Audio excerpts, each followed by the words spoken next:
Welcome back to another live conversation. We have a very, very special guest coming on today. He is a doctor that's created an unbelievable product that I am in love with. I think it's a very, very cool product. But there's a mission behind the product that I think is wildly useful for everybody, and especially in a time like what's going on right now. So here's Dr. David Rabin. Hold on, let me have him share a little bit about what he's created and the backstory around it, and hopefully you'll enjoy what we're about to share here. He should be popping on in just a minute. Hey, there you are. How you doing, sir? Good, thanks. How are you? It's a pleasure. Very well. Thank you for joining me in a live chat here. Thank you so much for having me. So there's a couple places that we're going to be talking to. There's the group on here that's going to, some of which will watch us live, many of which will watch us in the next 24 hours. We're going to download this and we're going to put it over on your YouTube, and then we're going to email it out to our email newsletter. We have a lot of people here who are interested in personal development, personal performance, being their best selves. And oftentimes what I've noticed is when we work to become our best selves, we often have to figure out, how do we let go of the stuff that's kind of holding us back? Because we're striving so hard to go one direction, and if we have that anchor holding us, in the sand behind us, it's kind of hard. So I think some of the research you've done, I think some of the tools you've created that I personally love to use would be wildly useful for many, many, many of these people, both those who are trying to go faster, further, and those who are trying to either prevent and or heal from some stuff that might be holding them back. And that's kind of our audience, people who are at the peak trying to figure out what's next, and people who are trying to make sure they don't get taken out by maybe a heart attack, divorce, or bankruptcy kind of stuff. Yeah, of course. Yeah, and all stuff that's very, in some ways difficult, but very navigatable.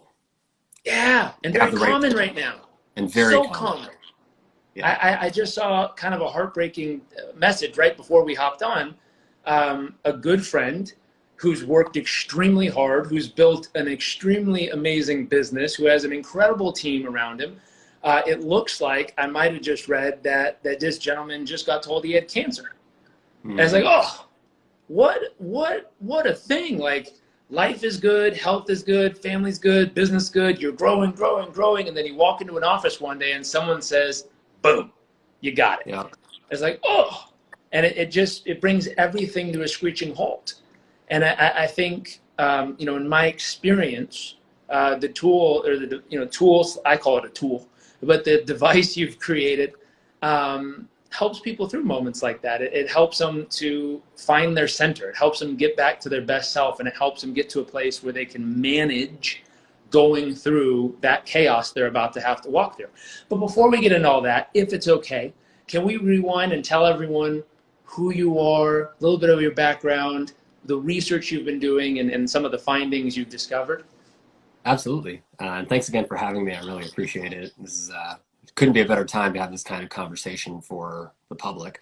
And I really appreciate the work that you're doing out there to, spread the love and the mindfulness that you have been, sharing with the world. It couldn't be a more important time to be present. I'm a psychiatrist and a neuroscientist. I'm trained at Albany Medical College and the University of Pittsburgh Medical Center. Been studying chronic stress and aging for the better part of 15 years, really looking at, the core question that's always fascinated me is, why do some of us overcome challenges and become so much better and experience so much positive growth as a result of being challenged? And why do others of us get sick, right? And not necessarily do very, very well overcoming challenges?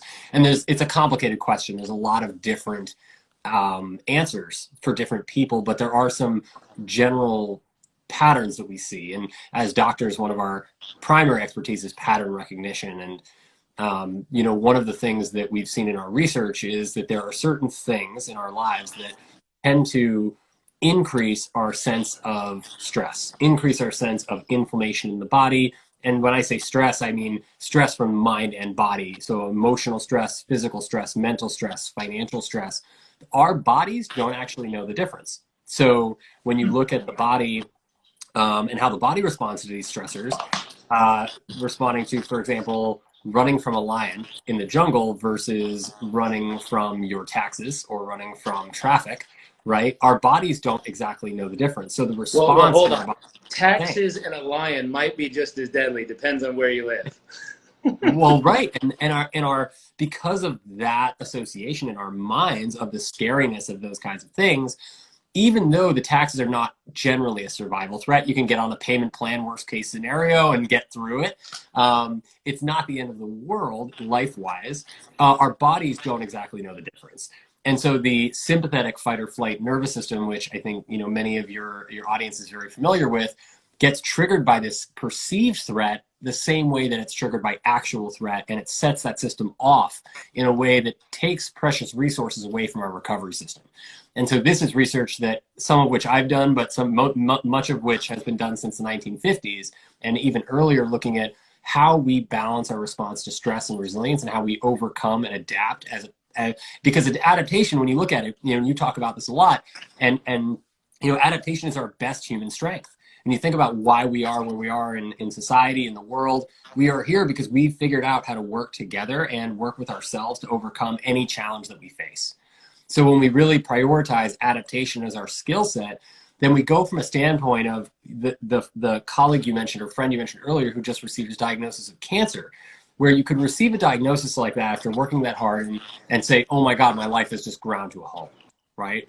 And at the same time, there's a whole other group of people who would have that same experience and say, wow, my life just started, right? Why is it that people can approach those situations in such different ways? And I think the difference is really perception and perspective and how we train ourselves to connect with ourselves and understand what we actually want out of life, and how we align ourselves with our goals. A lot of the time we spend decades and decades working for what we perceive to be our goal, and then we realize that all of a sudden when that part of our life starts to slow down for whatever reason, a diagnosis, financial issues, legal issues, relationship issues, whatever it might be, mental health, burnout, right? We have to slow those things down. All of a sudden it helps us realize, wait, maybe I should be taking more time to divert more resources towards my family, right? Towards the loving, caring relationships that I value so much and things of that nature. So that's what a lot of our research has been gearing towards. It's really this understanding of empathy with a focus on how to treat chronic stress disorders more effectively, treatment-resistant PTSD, depression and anxiety and substance use disorders are my focus in clinical practice and also in research. And I also work with MAPS, the Multidisciplinary Association of Psychedelic Studies, to conduct studies on how psychedelic medicines can work to transform our healing experience, which involves a lot of similar principles that we've been talking about so far. Totally. And what are some of the findings? And what are some of the findings, let's see if we could do this, related to what's going on right now? So, if someone was, I don't know, let's just pick a category. If someone was the first one, they had a business and the economy locked down, and all of a sudden they have an inability to put food on the table for their family, and it looks like if they can't open soon, they're going to lose their ability, their business, they're going to lose it, which is their ability to, in the future, put food on the table for their family, and they don't know what to do. That, I think, would create, for some people say, hey, like you said, I didn't like that business in the first place. I get to scrap it and start over. How cool. Right. And I saw a handful of those. I saw people who literally were like, on day one of lockdown, well, there goes my business. Guess I'm out of there. And I was like, what is day one? Like, you didn't even fight for it. Right. You're like, I didn't like it anyways. So there's those people, but then there's people who genuinely loved it. I have an uncle who genuinely loved what he was doing, and it looked like he might lose it. And he was very worried and sad about that.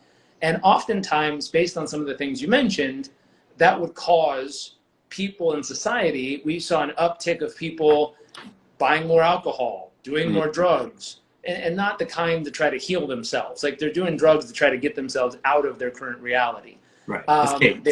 They're using things to try to change how they feel because they don't like how they feel. Right. That's one category we might talk to. There's another category.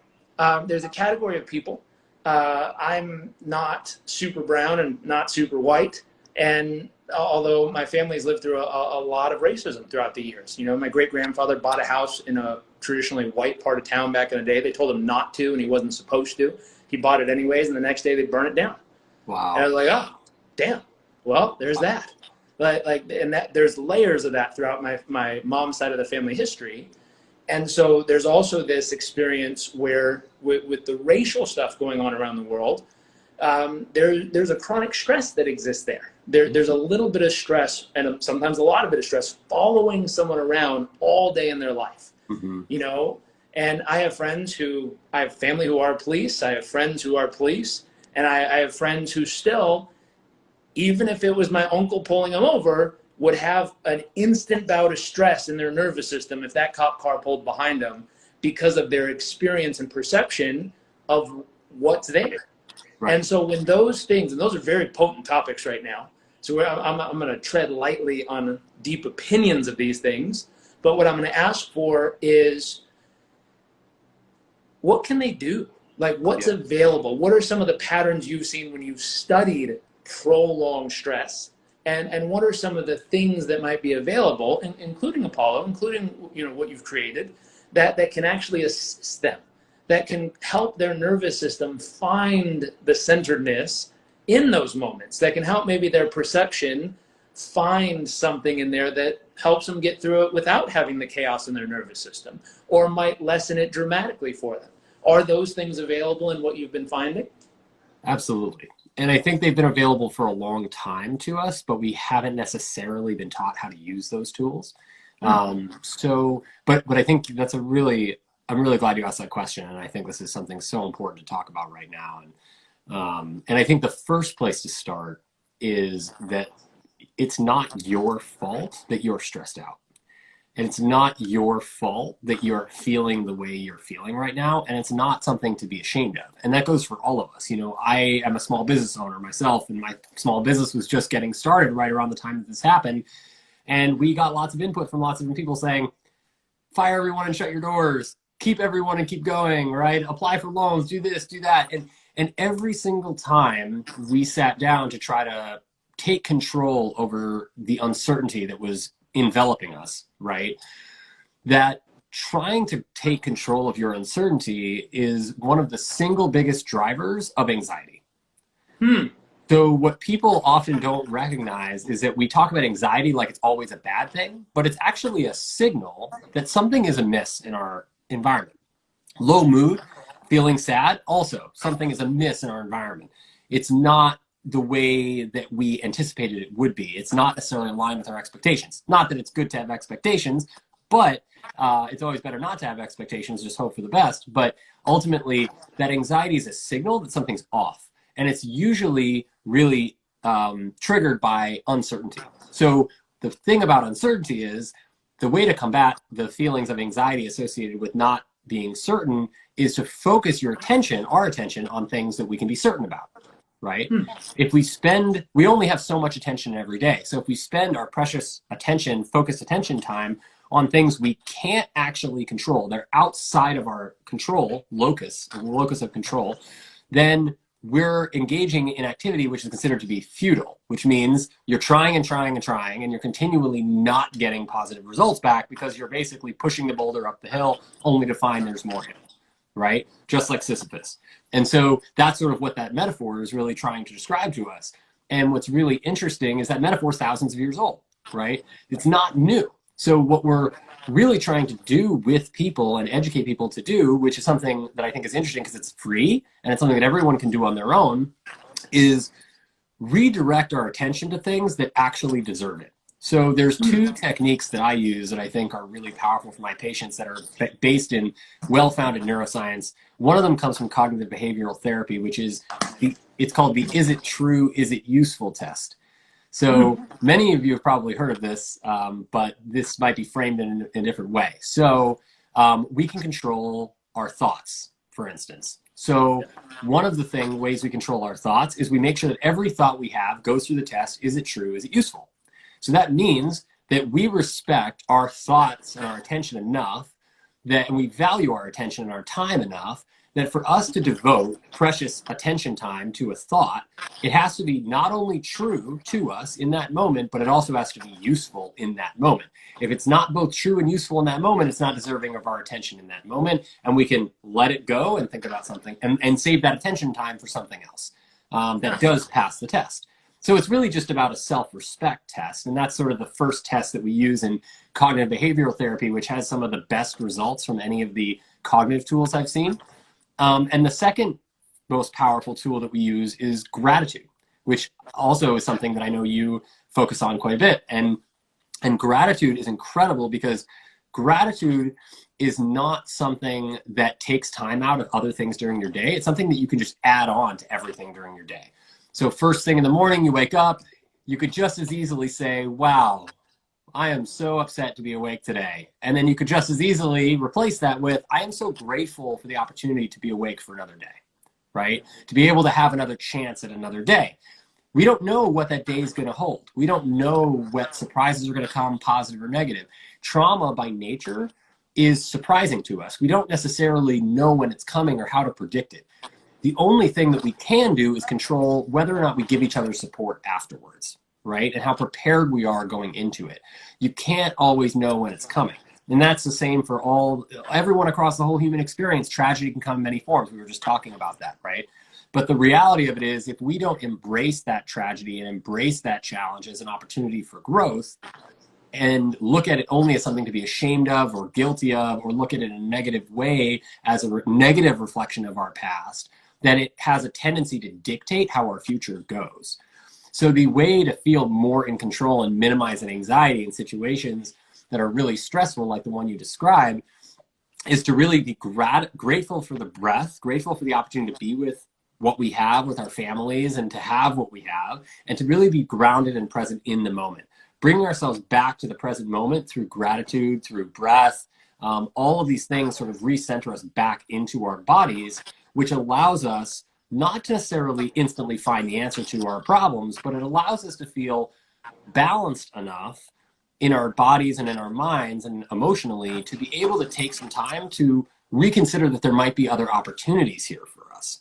And when we take that time and that pause to be grateful for ourselves, as hard as that can be, grateful for our situation as hard as that can be, and grateful for the challenges that we face, we start to see that these challenges actually open doors for us that we may not have seen before. And I actually work with a number of people that really inspire me because they have overcome great and to some extent impossible challenges in their lives that they did not think they could overcome. And then they just pushed and pushed and pushed and overcame them. And now they're field leaders in the world, in their space, right? Some of these people are like Rick Doblin, Dr. Joe Maroon, Ken Ford. There's so many of these people and powerful examples out there. Martin Luther King, right? Like, look at the challenges. If Martin Luther King had just said, no thanks, I'm not going to deal with all of the people who are pushing back against me in the beginning, we would be much further back than we are now. We're not where we need to be, but we would be much further behind. So I think it's important for us to, come at challenge with this shift in perspective or framework, which literally helps to, in the process of adopting that framework and practicing it, practice makes perfect, we start to learn how to restore control back to us. Yeah, absolutely. I love that. So there's two tools you said. That first tool, going backwards, is gratitude. The ability, and some people say this, like, how in the world, if you knew what was going on in my world, if you knew what I was living through. And I always go back and reflect and say, some of the most amazing humans I know that I've ever met in the entire world, and I've been blessed to go a lot of places, some of the most amazing ones I've met, like the top of the chart, have been through some of the most horrific things that you would never wish on a human being, and you couldn't imagine that they've lived through. And then you sit with them and talk, and they're the coolest person in the world. And like you said, going back to the beginning, the concept of they focus on what's good in their life. They focus on what they have, and they focus on what they can do with what they have to try to do something with their life. Right. There's so many. I think one of the most like gut-wrenching ones that just shakes my soul and boggles my mind. There's a couple of friends of mine.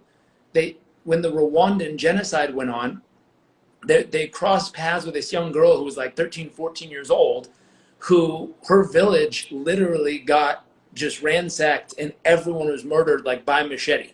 Wow. And she ran up into the grass hill and hid in the tall grass for like 3 days and ate grass every day to stay alive. And then after watching her brother, sister, uncle, cousin, aunt, village get butchered, she then had enough courage to stand up and walk 7 miles until she crossed paths with a UN Red Cross camp that took her in and immediately cared for her.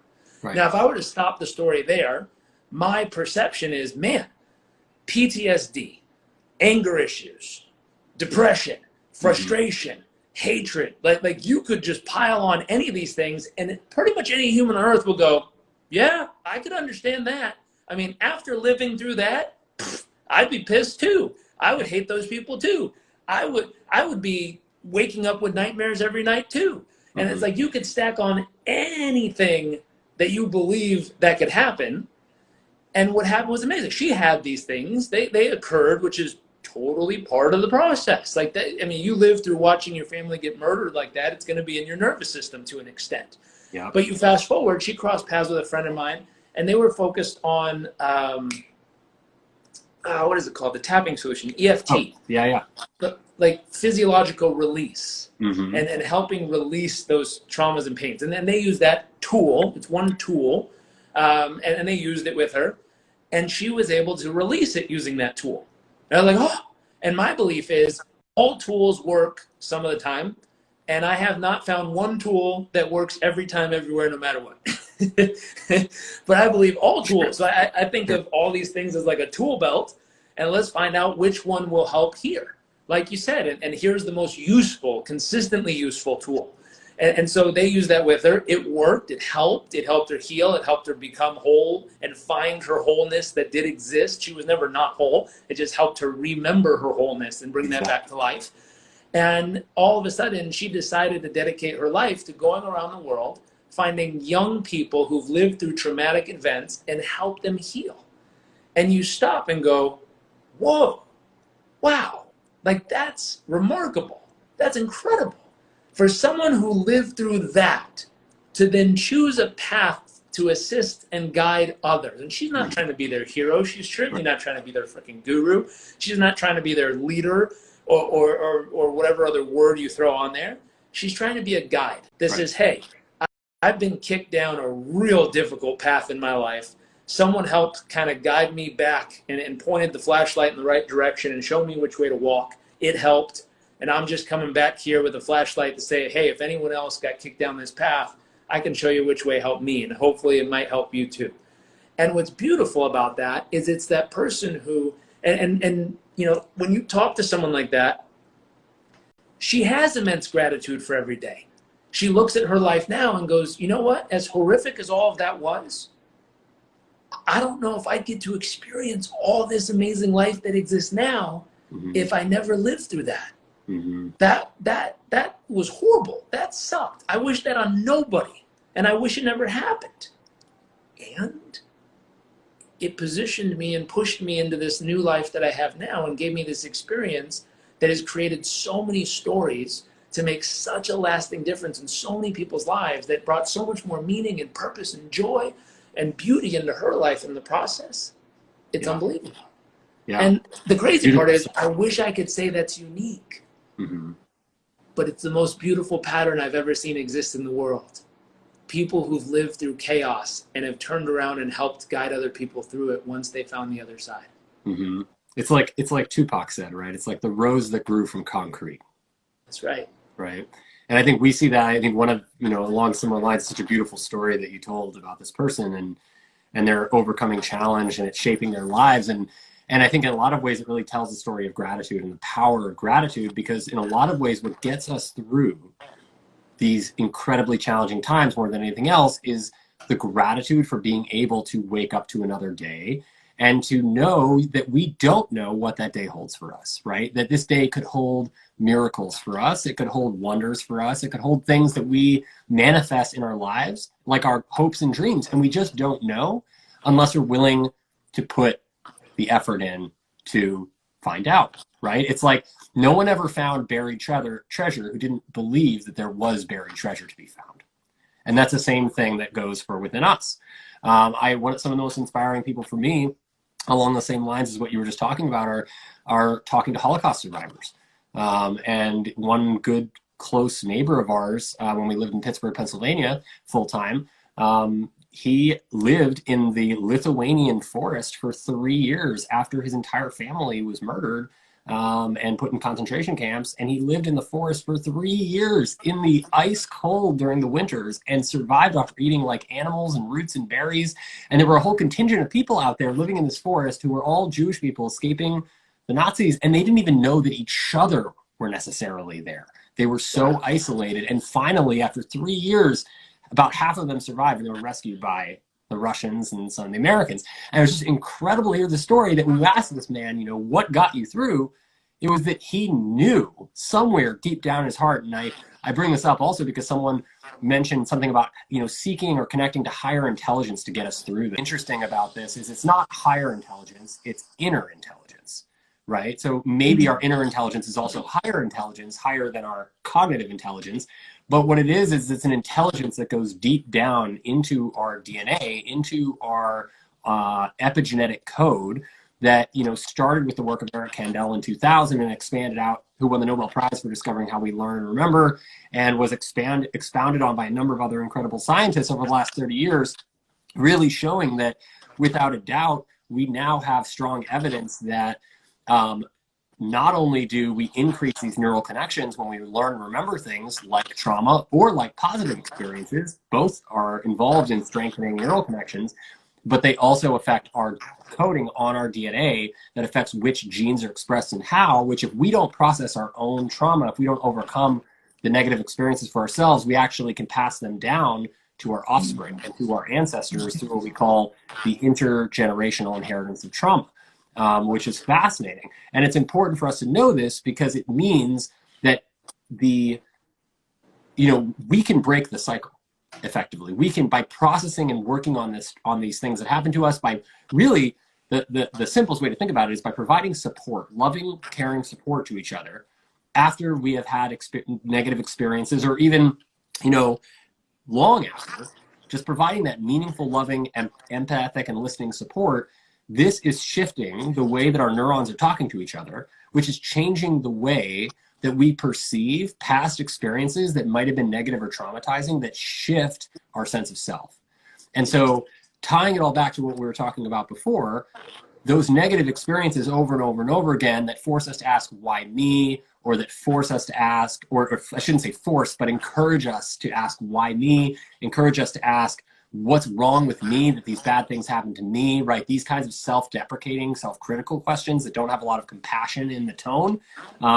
These kinds of experiences over time train us to be self-deprecating and train us to not be compassionate towards ourselves, which are tools to help us, as you said, overcome negative experience for the better.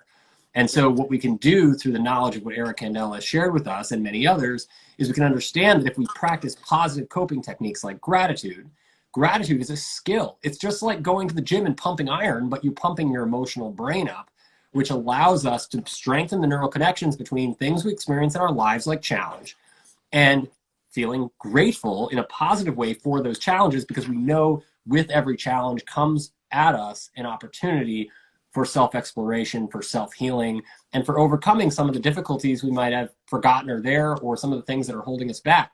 By acknowledging those vulnerabilities that we have, we acknowledge every opportunity there is to reach our highest version of ourselves. I love that. I love that. And so gratitude was one tool. And I apologize, we got so many different pieces. What was tool two? You said it first, but what was tool two?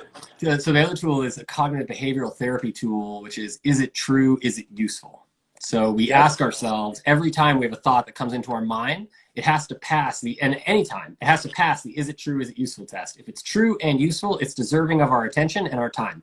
If it's neither true nor useful, or it's only one of the two, it's not deserving of our time, and we can detach ourselves from it and then maybe come back to that at another time. Amazing. And Apollo sort of taps into that general mechanism, which is that when we think about past thoughts, as we were talking about earlier, or past memories like trauma, from the standpoint of why me, or what's wrong with me that this happened to me, and we take the angle of guilt and shame, it triggers that sympathetic fight or flight system, which takes energy away from our reproductive system, our digestive system, our recovery system, our sleep, our emotion regulation system, our ability to be creative and to reproduce and be intimate and social and close with others and be present effectively, all that energy gets diverted to a stress response system that's constantly active, which is what is responsible for all of the symptoms of trauma. I just described many of them, right? Never feeling safe. And so where Apollo comes back into this is Apollo is a tool that we developed, as you said, it's a tool that we developed at the University of Pittsburgh for my research on trauma and how we cope with it, to basically deliver safety signals to the body through gentle vibrations that you can wear with deliver with a wearable that's small on your ankle or your wrist, that basically sends signals to the skin that reminds the body, actually, I am safe in this moment. Just like somebody giving you a hug on a bad day, or just like holding a pet that's purring in your arms when you're feeling upset. It just instantly brings us back into the moment, back into our bodies, and helps, or relatively quickly, helps it to remind us that we're safe enough to consider other opportunities in the situation. I love that. One of the coolest things about this, and you and I talked on the phone about this, the concept of we could show people cognitive behavioral therapy techniques of things they have to do, and if you do them, it makes you feel better. It helps you evolve. It helps you work through the pain. We can show you breathing techniques, breath work techniques that'll help get you through this and help get you through those processes. I can show you tapping techniques of how to get through this. I can show you exercise techniques. I can show you, like, I'm a collector. People collect baseball cards. People collect cars. I collect tools that help humans be their best. So if I had a fancy garage that you came into with big glass cases, in my glass cases would be descriptions of tools and how they help people heal or improve their mental, emotional, physical, spiritual performance. And so I think you and I have that in common. And you know, that would be my like man garage, cave, library, whatever we call it. My trophy cases would be tools that help people heal and be better. And so the interesting thing that all of those tools have in common, they take effort, they take focus, they take time, they take things you have to do, and you have to do consistently. I was just learning, you and I talked about before on the phone, a new breathing pattern that recalibrates your nervous system to calm, but it requires 20 minutes of breath work in the morning and 20 minutes of breath work at night for 10 weeks. Every day and every night. It's a lot is a true for most commitment. people. Yeah. Now I've done it, and I can tell you it recalibrated my nervous system to calm, and it's amazing. Yeah. Now when I've asked my clients to do this, even though they invest a significant amount of money, even though they show up, even though they're hungry for it, even though they want to, it's hard. And so when I cross paths with Apollo, which is a tool you created, like you told me, it's one of the first tools that is it's not a pill. It's not something you swallow or anything like that. It's a tool you use. It's so simple, but it starts to do some of the work for you. Right. And I was like, that's interesting. That's cool. Because I have realized, as much as I think I'm willing to put in all the work every day, in the morning, at night, do my muse, do my breathing, do my this, do my that, cold showers, take a swim, work out, do all these different things, most people either A, don't have the time, or B, aren't interested, or they're interested but not willing to do. And when I say willing, not like, okay, fine, like willpower. They're not willing themselves to do it every day. Therefore, Apollo, which I have my little case in my office. My band, my aunt used it last night, and I think it was the perfect timing. She flew 13 hours to come here to help with our brand new little baby that was just born on Saturday. Oh, congratulations. So she flew 13 hours, and she landed here after 13 hours of travel, and all of a sudden, I know her nervous system is shaken up. If you're in 13 hours of airports and flights and people and coronavirus and all this other stuff, your nervous system is wired. Yeah. And so the first two things I did, well, three things. One, we scrubbed her. There's a new baby in the house. You got to scrub away any possible thing that could have come in. We scrubbed her down. Two, we gave her a huge hug because that releases oxytocin and that helps calm the nervous system. And then three, we put Apollo on her ankle, and I termed it to relax and wind down, I think was the one I chose, because I want her nervous system to wind down and relax. And I want her to have the signal she's safe, She's okay now. She's home with family. She's fine. And I could tell her nervous system how to do that without having her to make her breathe, without throwing her in a bucket of ice, without doing all these things we normally do to get someone back there. All I did was put some on her ankle and say, here, is this okay? And she said, sure. And I clicked it. And the funny part was, you taught me this. It's not how intense it is, but it's how consistent she used it. Mm-hmm. She didn't even know it was there. After 5 minutes, she's like, is this thing still working? And I would touch it, and I'm like, yeah, it's still there. You're good. You're totally fine. Just leave it alone.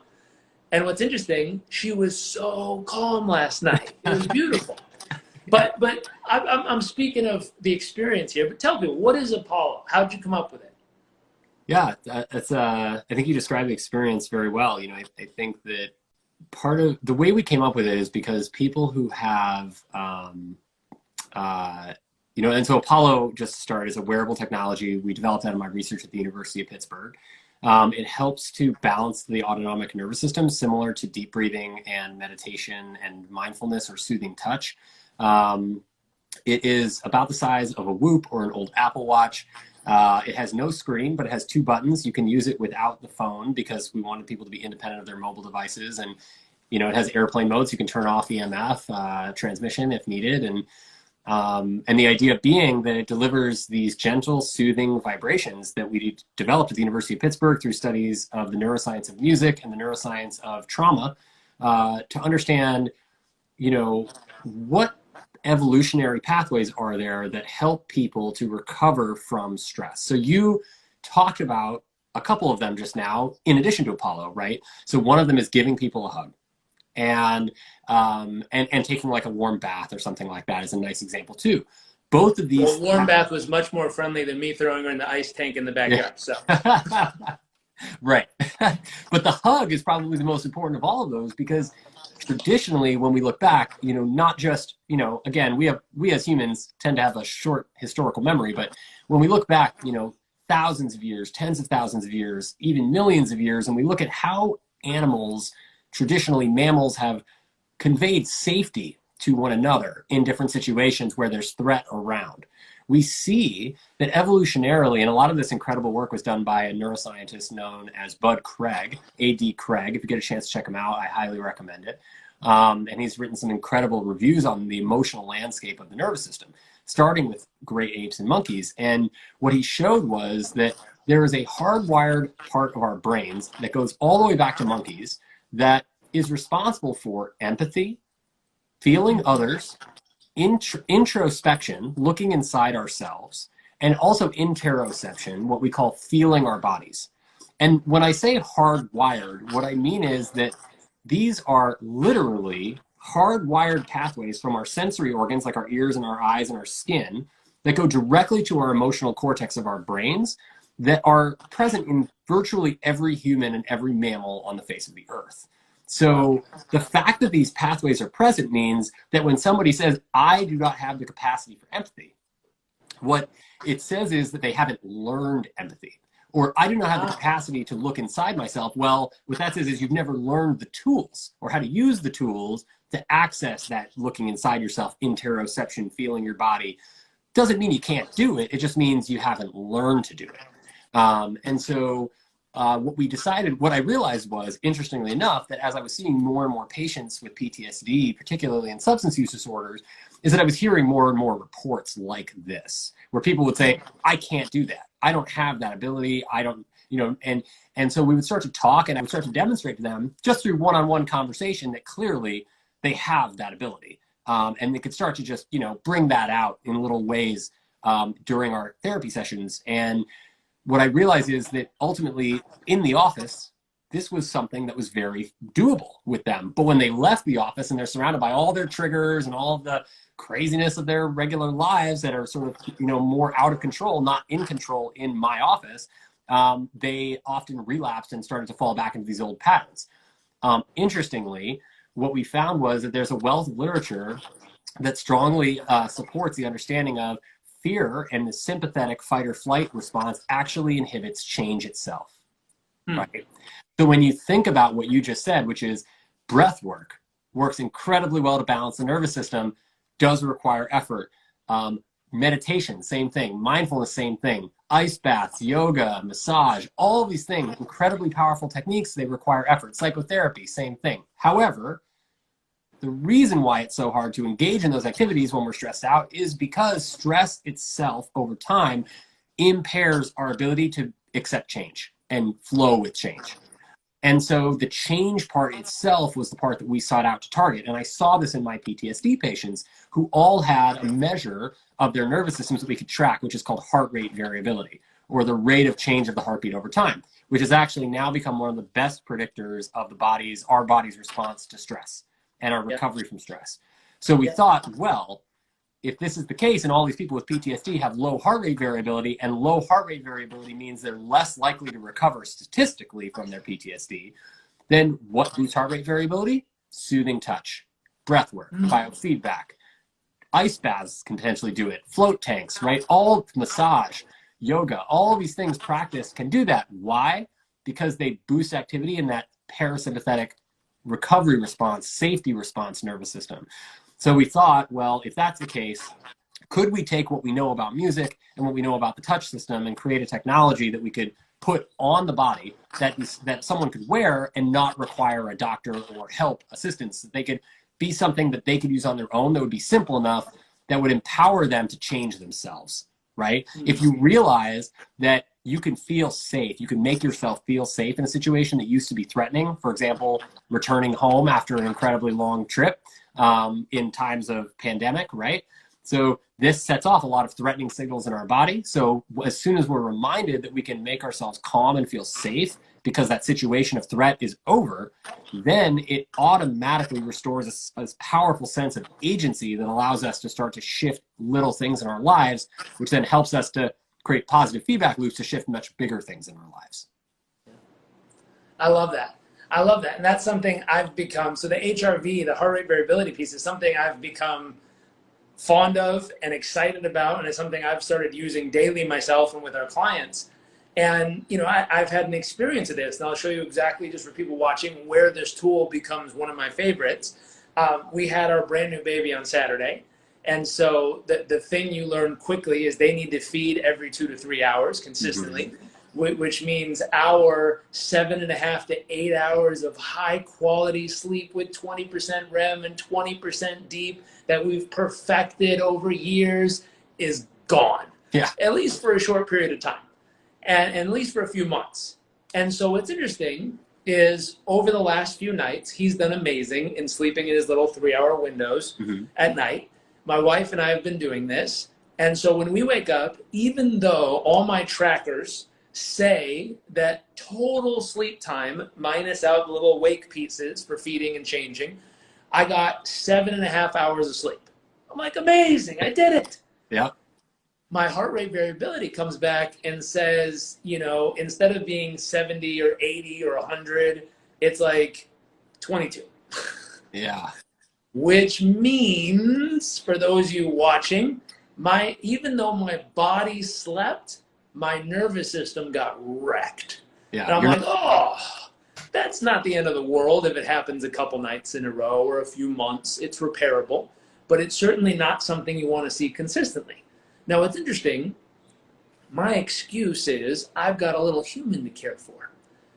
I have friends and clients and people who regularly operate at a 13% recovery in their heart rate variability type score, and are actively, you know, sympathetic, meaning they're always on, and they live that way every single day, right? And they have for many years.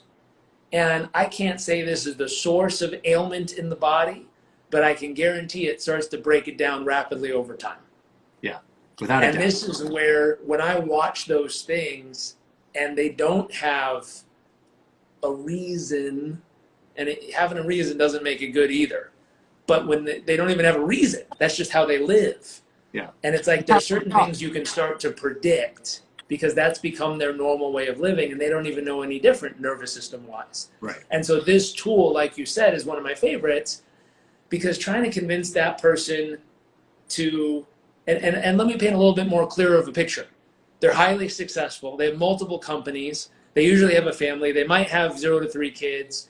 And their whole thing is I got to wake up early. I got to be highly productive all day. I got to go to sleep on time. I got to wake up and I got to do it again. That way I can achieve more is the driving force behind these people. And when I come into their life, just to be specific for this audience, when I come into their life, I tend to start introducing meditation, breathing, working out, sleeping, all these things. And this is one of my favorite tools because as I'm getting them to learn all these new habits and routines they're learned, but it takes time to get into those things. This is one of those instant result kind of things I can do that helps them learn those things better. Right. It helps them learn them more effectively. They see the numbers change on their HRV sooner, right, because we're doing something all day and all night using this vibration from Apollo to nudge them in that direction along with the habits, along with the new learned tools and routines. And I found that combination. And again, we've just started using this with all of our clients, and I'm finding the combination is amazing. Yeah. And I use Apollo to consider as the base tool that's resetting the vibrational patterns of their nervous system as we're using the other tools to build with. But Apollo's kind of that foundation where it's going to kind of reset what they've spent 32 years building. And it's going to, through vibration, kind of shake away all the stuff that doesn't need to be there and reset it to a place that now we can really build some solid habits on. Sorry, that's a personal anecdote for what it is to us, but I'm very fond of the tool. I think it's amazing, and I'm pumped to use it myself, and I'm seeing great results with our clients so far. So thank you for that. And for people watching, it's apolloneuro.com. Mm-hmm. Yep. APOLLONEURO.com. apolloneuro.com. I highly recommend getting one. I highly recommend using it and watch what happens. Just measure it. I'm a huge fan of measurement. I gather all these tools. I collect them like, collecting baseball cards is the same thing for me, collecting all these tools. And I use them when they're appropriate. And this is one of the ones that I've seen. It's appropriate across the board. It's not just for people with PTSD or just for people. I mean, there's another one on there, and I saw one of the research studies you recently put out with children and attention. Can you share a little bit about that? I thought that was really cool. Yeah, and I think this goes back to one of the things you mentioned a minute ago, which is about training. This is about brain training. So if we take anything from Eric Kandel's work, which is, I think he's one of the greatest scientists of our time, also a Holocaust escaper survivor who overcame great trauma to make great discoveries for revolutionized neuroscience and psychology. And he's still alive, by the way. Definitely check him out if you get a chance. Eric Kandel, I think he's a professor at Columbia still, and you think he's 90 years old. The guy is amazing. So so what we think when we're thinking about this, what it really comes down to is retraining the brain, right? So Eric Kandel showed us that practice makes perfect.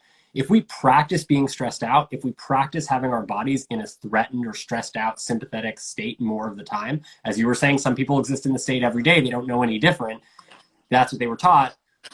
We get really, really excellent at being in that state. And it's not necessarily always bad, but to be in that hyper stressed out state all the time, the hyper vigilant state all the time, it literally does over time train our nervous systems to sap resources away from the things that we care about that give us enjoyment and fulfillment in our lives. Intimacy and reproduction, prioritizing relationships, digestion of food and absorption of food, right? Sleep and recovery, all of these things are impacted by this rerouting of resources towards the threat stress response system. So in kids with ADHD, this is extremely common. And what's really interesting is that kids with ADHD, they often have an anxiety or mood related disorder or even autism that gets lumped or misdiagnosed as attention problems. And so what happens is that kids feel anxious, they feel sad, they don't know why because they don't have anybody to talk to or explain to them why they're feeling the way they're feeling and how to interpret it. And so they start to naturally seek escape techniques, right? So they see tools that make them feel better like video games, like sports, like any number of different things that take their attention away from feeling unpleasant or uncomfortable, they see those things as an opportunity to escape from that feeling. And if they don't realize that there are other ways to manage those emotions as signals that are coming in, trying to tell them how to interpret their environment, then they will learn to rely on escapist behavior like video games and other things that can eventually potentially increase risk of drug use in the future, because drug use oftentimes is associated, or addictive drug use is associated with escapist behavior. So the idea is, and that we're trying to teach kids from the beginning, is that you have the ability to retrain your brain. And it turns out that it's actually much easier to teach a child that than it is to teach an adult that. But adults and children both respond well as long as they're willing to be open to the idea. And I think that Apollo serves as an incredible tool where we see kids that were, not having trouble sleeping, getting prescribed multiple medications like amphetamines, antidepressants, and other medications to control mostly behavior, not mood, but behavior. And these kids with autism, anxiety, and ADHD, all three usually are often in the same people. And we see that giving them Apollo, targeting their autonomic nervous system, this nervous system balance, and giving a little bit of a boost to the vagal system, the parasympathetic side of the system, helps to rapidly calm these children and help to increase their performance and attention for the kids. It decreases anxiety scores by roughly 50% within just an hour of use, sometimes faster. We see kids sleeping better, and we see kids actually voluntarily tapering off of, with their doctor's help and with their parents' help, tapering off of some of their medications that, of course, nobody wants to be taking as children, right? Because they have untold side effects. They're all used, most people don't know, all medications for children, for the most part, in mental health, are off-label. They haven't been studied in clinical trials. Some of them have and some of them haven't, but that's something to know, is that we try to avoid using medications in kids at all costs for that reason. So Apollo has been incredible for that. And we're moving forward with a clinic in Allentown, Pennsylvania, that really focuses on trying to help children manage these symptoms without medication. And we've seen incredible results, and they continue to come back, showing that kids respond very, very well in school, out of school, and it just helps regulate their energy and their anxiety much better without relying on drugs. Yep. So someone just asked, what is Apollo measuring? But here's the fun part, and you explained this to me. So Whoop is measuring my heart rate variability, my sleep quality, my active movement, my heart rate. Fitbit is measuring all these things. Apollo is not a measurement device, just to explain to people.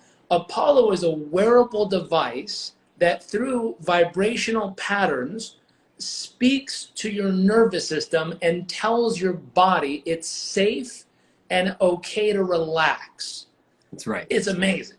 It's a wearable that instead of measuring data, it's helping your body change its state by the vibrational pattern it's lightly vibrating on your ankle or wrist. It's amazing. It's the first one I've seen that all of these measure how well you're managing your state, we could say.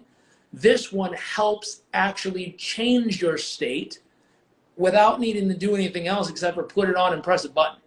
Right. And someone's asking, is it good for anti-anxiety? So, Doc, if you talk to her about that, I'm going to go in the room next door real quick. So my screen's going to go blank, but I'm going to go grab the Apollo and bring it back so I can show it to people so they can see what we're talking about. I can show it. I can show it here too. Oh, you have it right there. I'm sorry. Yeah, I wear it all the time. That's Apollo right there. Yeah, I wear it all the time because it helps me be more present and focused as I work. And I wear it actually usually on my ankle, but sometimes for presentations, I'll wear it on my wrist. It helps a lot with anxiety. Mainly because anxiety is this overactivation of the fear response system that we're talking about. But Apollo is most useful as a change agent. So effectively, if you think about us as humans, as our most powerful ability, whether we acknowledge it or not, is adaptation. Then when we're stressed out, it inhibits our ability to adapt to change. That's resilience. And so our resilience is impaired by stress. And when our heart rate variability is low, like you said, because you're not getting good sleep, it means your heart rate variability in the 22 range, you're going to be less likely to respond to change well during the day, right? That's right. So you want to take it easy when you have an HRV of 22, and that's what that tells you, but that still requires you to act. So That's right. what Apollo does, as you said so eloquently, is you put it on and you activate it with the buttons or with the app, and it primes our nervous system to enter a state of safety, which if we're actually in a safe situation, meaning we're not having a survival threat right around us, it helps remind us that, wait, if I have time to pay attention to the feeling of this gentle vibration on my wrist or my ankle, or if I have time to pay attention, for example, with breath, to the feeling of air gently moving into my nose and down my lungs, into my alveoli and into my blood, et cetera, if I have time to pay attention to this, I can't possibly be running from a lion right now. Otherwise, our bodies would physiologically not allow us to put our attention over there. It would force us to get out of the situation that was acutely threatening and then come back to breath. So what Apollo does is it just reminds us that we can be present in our bodies, and if we're allowed to be present in our bodies, if we're allowed to feel safe, it means we probably are. So Apollo over time then retrains the nervous system, again, in this practice makes perfect model, just like breath work, just like meditation, to help us more easily access these safety states, which when we feel safe allows us to give full resource to our recovery system, which brings us that much closer to our full potential in any situation we're at. Remember, full potential, maximal human potential, and the meditators, ancient meditators and monks talk about this for thousands of years, is being as present as possible, having as much of our attention as possible, as much of our focus as possible under our control in the present moment so that we can be here now, for lack of a better term, as often as possible. I love it. There's two questions that have come through. One that says, "Oh Lord, where can I buy this?" And let me ask, I know you got one to me as a favor, and you were literally sold out. They sold off the shelves. You guys were back ordered for 4 weeks. Are they back in yet? Can people actually? Yeah, they are. So you can order them now. If you order it now, it'll ship within the week, maybe sooner, but you should get it within a week or so. And you can order it from our website at apolloneuro.com or apolloneuroscience.com. And it is safe for use. It's built to FDA regulation requirements. It's a wellness device, but it's built to FDA regulation requirements so that we can work with the FDA and take it through trials, which we're going to be doing for ADHD ideally. And it is a HIPAA compliant private system. So it's built to very, very high healthcare level of data security. And it will ship to you in a couple of days, and it's in stock for now. So order it while it lasts, and we'll have second question. That it looks like probably a parent. She was asking if you have your child wear it, do you tell them this is to help you calm down and behave better, or do you just whip it on them and hit relax and calm and see if it works? Is there a best approach for children? Is there a way to do or not do this? I know I talked to the group with Muse, that the meditation headband, and they had great results seeing ADD adaptation. And what they saw with it is they told the children it was a video game, and they told them the way to win the game is get as many birds as possible. And they let them play the game for 3 minutes a day. And after 30 days, the kids were mastering meditation 3 minutes a day. And the ones who got the most birds won the prize. But they also required far less medication and had far better focusing skills in the end of the 30 days. So they kind of gamified it and said it's a game, play the game. So the kids weren't learning meditation, they were learning how to play a game. Yeah. Have you guys seen a difference? Is there a way that, I know you did the study on ADD with the kids, is there a proper approach for moms listening or dads listening? Yeah, without a doubt. I'm really glad you brought that up, because kids are really, really sensitive to the way that we address them. And part of the reason is because, put yourself back into the mind state of when you were a child. There's all these things going on around us when we're kids, and we don't really have that much control over the situation. And so kids are... 51 seconds. Sorry, okay. I don't mean to interrupt you. I just saw a countdown. Yeah, so kids are exquisitely sensitive to feeling in control. So if you give them an Apollo and say, this will help you access your superpowers, this will help you feel the way you want to feel when you want to do things and help you focus when you want to focus, but don't stigmatize it like around an illness or a deficit. Kids respond much better to that. This will help you feel in control. This is the kind of thing that kids really respond well to. I think adults respond that well to that too. True. I talk to my clients, I said, this will help you access your superpowers. Put it on and hit the button. Yeah. Yeah. So thank you for being here. We have 13 seconds left. Thank you, thank you, thank you. For people Thank watching, you. you're going to want to go to apolloneuro.com. I'm going to say it 3 times in 6 seconds. apolloneuro.com, apolloneuro.com, apolloneuro.com. Thank you for watching.